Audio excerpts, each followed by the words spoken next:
Kita natin yung ating alagang ibon. Ayan po sila. Ayan.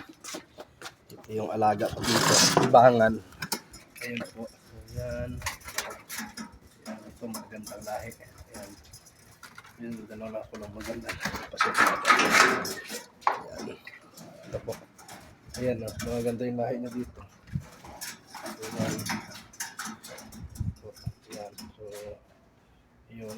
Medyo madumi, hindi pala lilinisan. Biyernes mag-schedule ng linis ulit nila. So, 1 week, isang bisis. Sa isang linggo, isang bisis ko nililinisan. Ayan po. Tingnan nyo.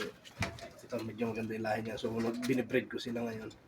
Para makakuha na pinakalibangan ko lang pagkagaling ng trabaho. Ayan. Ito po, yun. Mga sisiw. Ito po. So, medyo marami na po ito sana. Kaso, naiwanan kong bukas kinain ng aso. Ayan. Ayan po. Ayan. Mga ibon natin. Mga ibon. Ayan o. Maganda ng lahi. Ayan. Maganda ng lahi niya. So, ayan. Mga ibon. So, yun o. May